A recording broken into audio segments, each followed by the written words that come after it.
Hello friends, welcome back to the online classes. We were going through lesson number 7, Glimpses of India. We have finished first two part, a baker from Goa, second the Kurd, and today we are going to take third one, tea from Assam. Okay. Chai, garam chai, a vendor called out in a high-pitched voice. He came up to their window and asked, "Chai, Sahab?" "Give us 2 cups," Pranjal said. They sipped the steaming hot liquid. Almost everyone in their compartment was drinking tea too. "Do you know that over 80 crore cups of tea are drunk every day throughout the world?" Rajveer said. "Wow," exclaimed Pranjal. "Tea really is very popular." So the Rajveer and Pranjal, they were traveling in the train. Actually, Rajveer is a friend of Pranjal who lives in Assam. Pranjal lives in Assam, whereas Rajveer is in Delhi. So he hasn't seen greenery and especially the tea and tea plantation. So he's just going with Pranjal for the holidays to see the tea plantation. So as they were traveling, when the trains halted at one particular station, the vendors started calling, "Chai wala chai, garam chai." So they asked, they bought 2 cups of tea, and when they saw that the whole compartment was almost drinking tea, and immediately Rajveer gave a fact that around 80 crore cups of tea is drunk every day. 80 crore, imagine such a big number of cup of tea is drunk. Pranjal also was excited, shocked. My God, that much. No, he also was excited. The train pulled out of the station. Pranjal buried his nose in his detective book again. Rajveer too was an ardent fan of detective stories, but at the moment he was keener on looking at the beautiful scenery. It was green everywhere. Rajveer had never seen so much greenery before.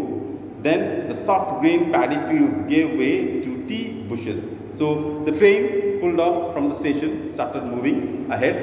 Pranjal started reading his detective book. Rajveer also liked to read the detective books, but today he's just enjoying the scenery because he's from the place where he doesn't see many green fields.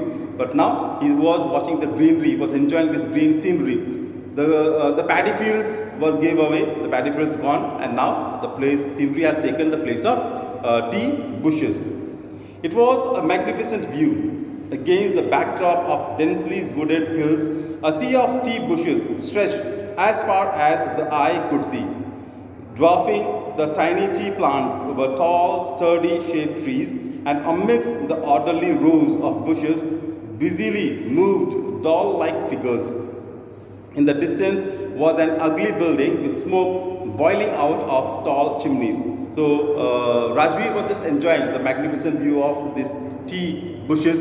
Behind the tea bushes there was the mountains, the forest mountains were there, which were adding more beauty to these tea fields, which was spread acres of acres in the land. And a distance away he could see a building and a chimney, the smoke was coming out. "Hey, a tea garden!" Rajveer cried excitedly. Pranjal, who had been born and brought up on a plantation, didn't share Rajveer's excitement. "Oh, this is tea country now," he said. "Assam has the largest concentration of plantations in the world. You will see enough gardens to last you a lifetime." "I have been reading as much as I could about tea," Rajveer said. "No one really knows who discovered tea, but there are many legends." "What legends?" So when he saw this building and the chimney and all, Rajveer got excited and shouted, "Oh, see, a tea garden." Pranjal, who was born and brought up in the tea plantation area, so he was not so excited as Rajveer was. So he just said that you will see many more tea garden like this, so need not to be so much of excited. But then Rajveer said that I have been reading about the tea, how the tea had come, what are the stories and all. And he said there are many legends, there are many stories. Now Pranjal was excited. "Oh, stories, what are those stories? Let me also hear about it." "Well, there's the one about the Chinese emperor who always boiled water before drinking it. One day, a few leaves of the twigs burning under the pot fell into the water, giving it a delicious flavor. It is said they were tea leaves. Tell me another, scoffed Pranjal. So Rajvi said that there was a Chinese emperor who always drank water, boiled water. So the water will be boiled every time and then he used to drink. So one day he happened to boil the water under a particular tree. The leaves of that tree fell into this boiling water and it gave a totally different taste, different flavor to the water, and that's the way the origin of tea has come. Pranjal asked, what is the next story? Tell me the next story. We have an Indian legend too. Bodhidharma, an ancient Buddhist ascetic, cut off his eyelids because he felt sleepy during meditations. 10 tea plants grew out of the eyelids.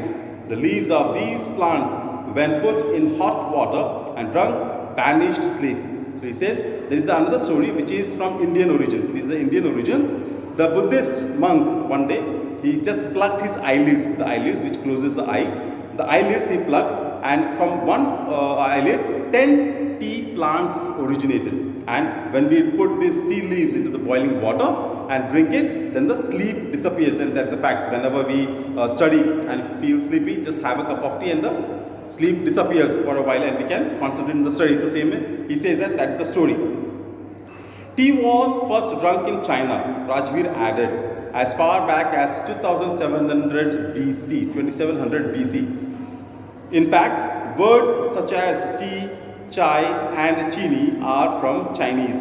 Tea came to Europe only in the 16th century and was drunk more as medicine than as beverage. So Rajveer added that the first tea was drunk in China. It was China who invented this tea, and it was long 2700 BC. Before Christ, it was drunk, and ever since the Chinese were drinking this tea. In Europe, it came only in 16th century. Imagine 2700 BC and 16th century. How far? How much time took to come to the other country? In Europe, it came. The words tea, chai or chini, they are the Chinese word that we use in our daily uses. In Europe, this tea was used as medicine, not as a beverage, as a daily drinking tea. It was not like that. It was just taken as a medicine. The train clattered into Marani Junction. The boys collected their luggage and pushed their way to the crowded platform. Pranjal's parents were waiting for them. Soon they were driving towards Dikibari, the tea garden managed by Pranjal's father. An hour later, the car veered sharply off the main road. They crossed a cattle bridge and entered Dikibari tea estate. So the train slowly entered to a station called Marani Junction, where these two boys, Rajveer and Pranjal, collected their luggage, came out of the train. At the platform, the parents of Pranjal were standing to greet them. They went into the car and the car started moving, and they started towards the Dikibari tea plantation where Pranjal's father is a manager. When they entered this Dikibari tea estate, Rajveer was very happy. He was very excited.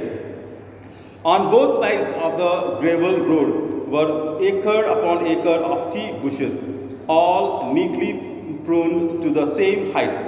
Group of tea pluckers with bamboo baskets on their backs, wearing plastic aprons, were plucking the newly sprouted leaves. So both the side of the road, acres of acres, only tea bushes could be seen. All of them were cut into same height. Okay, all the bushes were cut into same height. The ladies had carried the bamboo basket behind, and the apron, plastic apron was worn, and they were plucking the tea leaves, putting into the basket. Pranjal's father slowed down to allow a tractor pulling a trailer load of tea leaves to pass. This is the second flush or sprouting period, isn't it, Mr. Baura? Rajveer asked. It lasts from May to July and yields the best tea. You seem to have done your homework before coming, Pranjal's father said in surprise.